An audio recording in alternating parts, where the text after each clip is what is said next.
tell me a little bit about Sugar Water Purple, because I understand, from what I understand, Sugar Water Purple didn't start with Jordan attached to it. It started separately without her. So, how did it start? Well, Sugar Water Purple initially started out as a jazz fusion kind of band.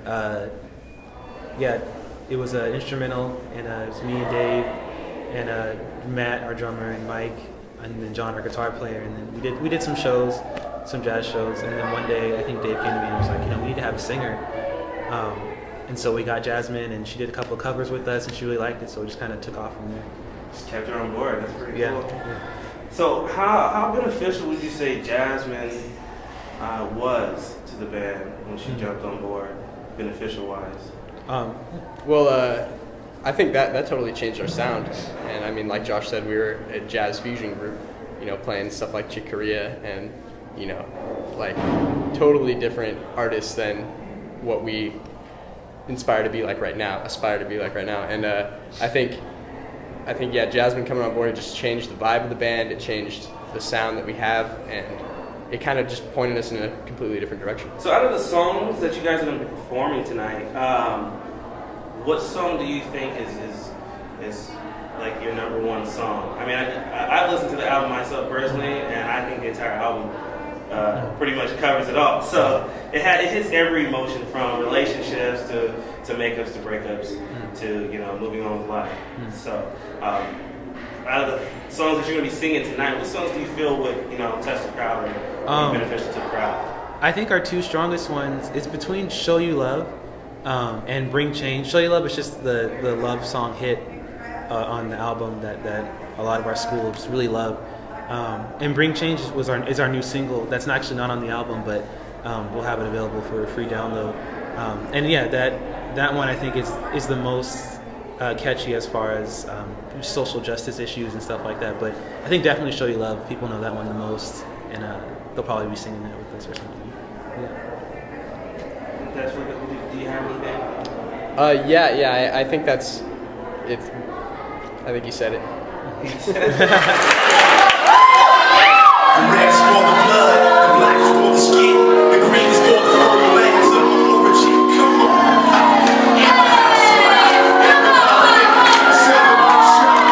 The red's for the blood, the black's for the skin, the green's for the fertile lands of my origin. Come on.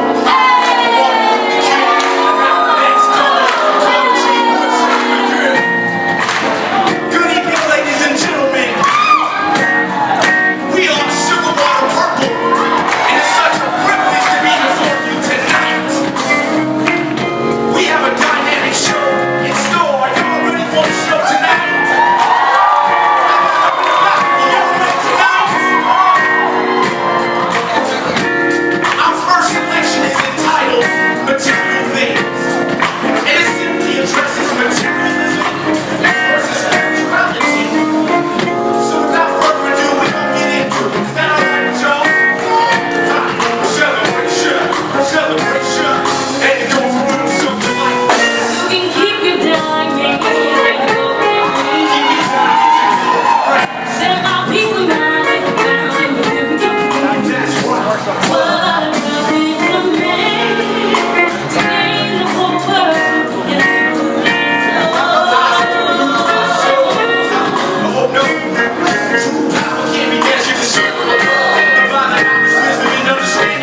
That was a collaboration.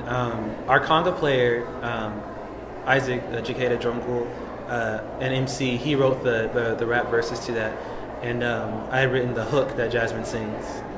But yeah, so that was very collaborative. It started out as just his verses, and then we did it for a while and we left it alone. But then I wrote this hook, and then we decided to put them together. It was completely detached, and we decided to put them together as a song. It just kind of came out like that. So, yeah. What message do you feel you're sending with that song, with the song material things itself? What kind of message are you sending? Well, the hook comes from a verse in the Bible that talks about, it's in the Gospels when Jesus says, "What profits a man to gain the whole world and lose his soul?" And so the message we're kind of sending there is that to have your focus, like having our focus on material wealth and fame and possessions shouldn't be the key goal for us as a band. And it's also more of a personal thing too. Like that's not what I focus on. I focus more on my spiritual well-being and spiritual wealth, if you will. So a lot of your songs are can't say religious based, but they have a religious backing to them. Yeah. Christian based. Oh, for sure, yeah. Perfect, awesome. So you guys are also doing a song called "The First Time." Mm-hmm. Now, the first time, I don't know, was this written by Jasmine or was it written by you? Or? It was written. Most of our originals were written by me. Yeah, the first time was, and that was just. I wasn't in love or anything when I wrote it. It just those lyrics just kind of came up. The hook came first, and then I really liked it, so I just wrote the verse and everything else to it, and that was kind of the first original that the band really gravitated to, and we just kept taking off from there as far as originals went.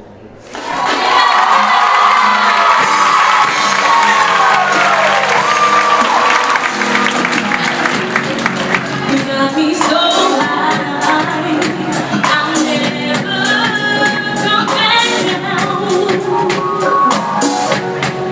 And we're past the sky, way above all clouds. And I can't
water purple, as I want to say. I'll give that a day. Yeah, all right. Well, a lot of that hinges on tonight. I mean, we have a very big gig opening for India.Arie. It's a two-time Grammy Award-winning artist. This is our biggest show to date, and we're really excited about that.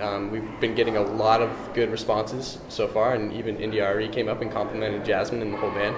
So it really, after tonight, I think we'll have a better perspective of where we're trying to go. But ideally, we'd like to be a band that tours and releases music and does this full time, and doesn't have to have a 9 to 5 and then come to practice on Sunday, but can practice multiple times a week and then spend our nights in the studio and go on tour. So Awesome. So I know, we're waiting for Jasmine, but I heard that, during the setup, you guys wrote a song that was inspired by India.Arie herself. So you want to explain how it was and a little bit of that? Yeah, Show You Love. I've loved India.Arie since her first album. I think I was like maybe 10 or 11. And one of my favorite songs by her is The One from her album Voyage to India, and also Complicated Melody and Beautiful Surprise. Those 3 songs on the album. There's a lot. There's just the whole album basically. Yeah, and just not so much in the music, but the lyrics definitely. I love how she conveys love, but still has a lot of spirituality in that. So it's like it's very spiritual, and sometimes it's like when she talk it's hard to tell sometimes whether she's talking about a man or if she's actually talking about like God or a higher being. And I really like that. So I tried to kind of evoke that type of spirituality in a love song, So yeah, she's really like inspired me to put that element of spirituality in like all the songs that I write, whether it's love or just something else.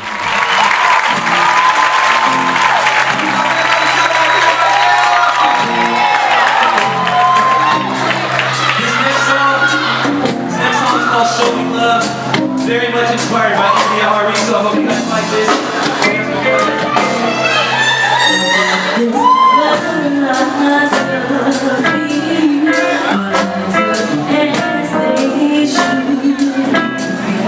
You can't explain everything.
going to be to Mr. Manager, trumpet player extraordinaire.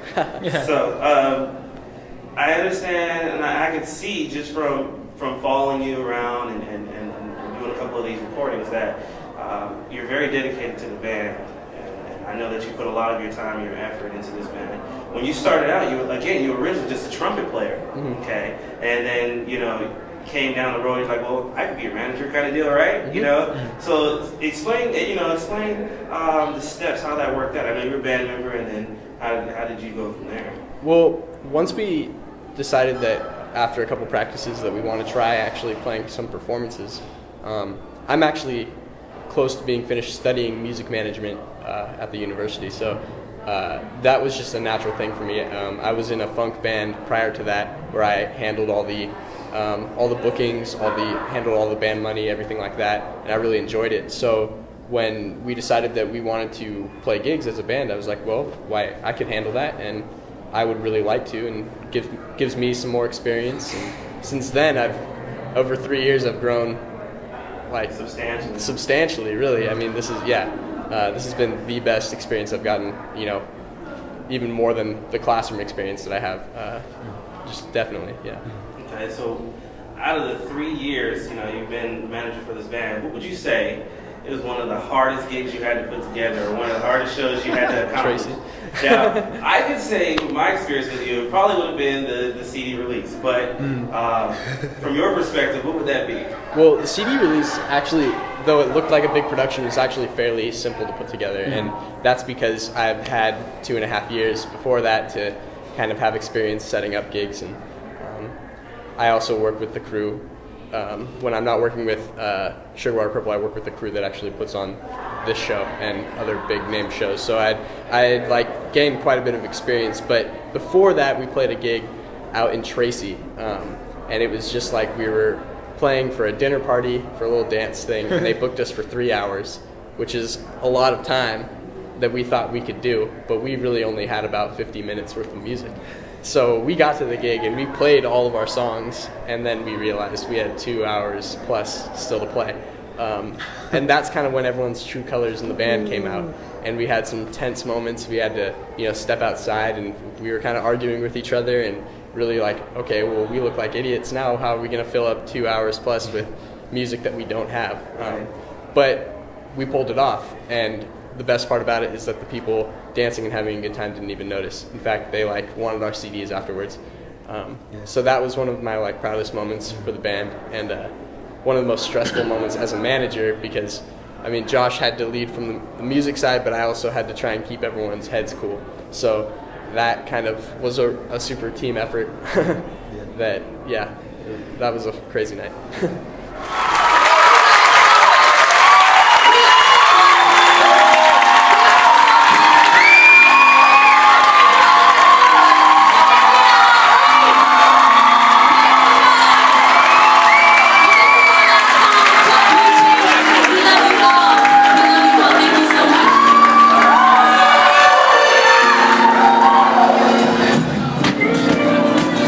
Your brother died.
Hey, John. That's a photo.